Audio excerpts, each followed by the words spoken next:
إن الحمد لله والصلاة والسلام على رسول الله. أعوذ بالله من الشيطان الرجيم. بسم الله الرحمن الرحيم. إن الذين كفروا سواء عليهم أأنذرتهم أم لم تنذرهم لا يؤمنون. یقیناً وہ لوگ جنہوں نے کفر کیا، سواء علیہم انذرتہم ام لم تنذرہم، اے محمد صلی اللہ علیہ وسلم آپ ان کو ڈرائیں یا نہ ڈرائیں، ان کے لیے یہ برابر ہے. لا یؤمنون، کبھی بھی ایمان نہیں لائیں گے. اب اس کفر سے مراد اللہ تعالیٰ کی ذات کے ساتھ کفر ہے جس نے بھی کر لیا.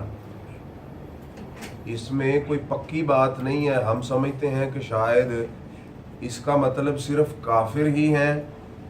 آگے میں آپ کو حدیث سناؤں گا کہ یہ مسلمانوں کے اندر بھی موجود ہیں ایسے لوگ اور کفار کے اندر بھی موجود ہیں. کوئی بھی اللہ کے ساتھ کفر کرے اپنے اعمال سے، اقوال سے، افعال سے، تو وہ اس کیٹیگری میں شامل ہے. اب اس آیت کا مطلب کیا ہے؟ اللہ فرماتے ہیں کہ جو مومن نہیں ہے نا، آپ ان کو جتنا مرضی ڈراتے رہیں، جو مرضی کرتے رہیں، وہ ڈرنے والے نہیں ہیں. دیکھیں بعض بندے ایسے ہیں کہ تھوڑا کوئی مسئلہ بنے تو وہ اللہ سے ڈر جاتے ہیں، چلتے پھرتے، حالانکہ وہ نماز بھی پڑھتے ہیں، سب کچھ کرتے ہیں، پھر بھی تھوڑا سا مسئلہ بنے تو وہ ڈر جاتے ہیں، شاید مجھ سے کیا ہو گیا. ٹھیک ہے، لیکن بعض ایسے لوگ ہیں کہ جن کے دل اتنے سخت ہیں کہ جو مرضی ہوتا رہے، کبھی سوچا تک نہیں کہ اللہ تعالیٰ کی عبادت ہے، نماز بھی ہے، اللہ کا شکر بھی ہے. ٹھیک ہے، سورہ یونس آیت نمبر 96 کے اندر اللہ فرماتے ہیں ان الذین حقت علیہم کلمات ربک لا یؤمنون، کہ جن پر تیرے رب کی بات ثابت ہو چکی ہے کہ وہ مومن نہیں بن سکتے.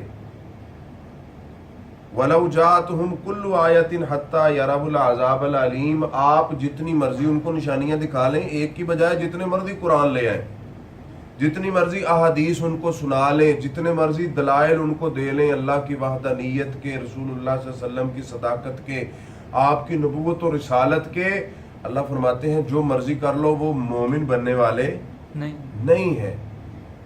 آگے سورۃ القمر میں آیت نمبر 3 کے اندر فرمایا وَكَذَّبُوا وَاتَّبَعُوا أَهْوَاءَهُمْ وَكُلُّ أَمْرٍ مُسْتَقِرٌ، اور ان لوگوں نے جھٹلایا قرآن و سنت کو، رسول اللہ صلی اللہ علیہ وسلم کو، اللہ کی ذات کو. وَاتَّبَعُوا أَهْوَاءَهُمْ، اور اپنی پیروی کی، اپنی خواہشات کی، اپنے نفس کی. وَكُلُّ أَمْرٍ مُسْتَقِرٌ، اللہ فرماتے ہیں ہر کام، ہر معاملہ انجام کو پہنچنے والا ہے.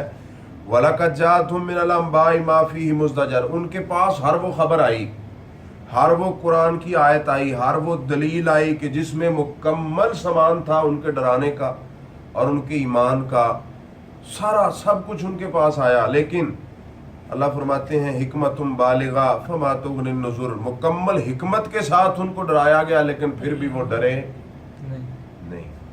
کیوں؟ اللہ نے اس آیت میں فرمایا کہ آپ ان کو ڈرائیں یا نہ ڈرائیں برابر ہے، وہ مومن بننے والے نہیں ہیں. اب وجہ کیا ہے؟ وجہ کیا ہے؟ کوئی وجہ بھی تو ہو سکتی ہے نا کہ اتنا ڈرایا، سب کچھ کیا، اس کے باوجود وجہ کیا ہے کہ وہ مومن کیوں نہیں بنتے، ڈرتے کیوں نہیں ہیں؟ آگے والی آیت میں اللہ فرماتے ہیں ختم اللہ علی قلوبہم، مہر لگا دی ہے اللہ نے ان کے دلوں پر، وعلی سمعہم، اور ان کے کانوں پر، وعلی ابصارہم غشاوہ، اور ان کی آنکھوں پر پردہ ڈال دیا ہے، وَلَهُمْ عَذَابٌ عَظِيمٌ، اور ان کے دردناک عذاب ہے. مہر لگا دی اللہ نے کہ یہ عذاب کے مستحق ہے. اب کانوں پہ اللہ نے جو مہر لگائی ہے اور آنکھوں پہ مہر لگائی، آنکھوں پہ پردہ ہے اور دل پہ مہر لگائی، اس کا مطلب کیا ہے؟ ظاہری طور پہ وہ عقل مند ہیں، سنتے ہیں، دیکھتے ہیں، سب کچھ ہے، لیکن قرآن و سنت کے بارے میں وہ کچھ بھی، وہ قرآن کی آیت سنے یا حدیث سنے یا کوئی بھی سنے نا، کچھ بھی نہیں ہے. وہ ایسے ہی ہے جیسے ادھر سے سنا اور ادھر سے نکال دیا. اللہ فرماتے ہیں اسی وجہ سے اللہ نے جو ان کے دلوں پر مہر لگا دی ہے نا، مہر کیوں لگی ہے؟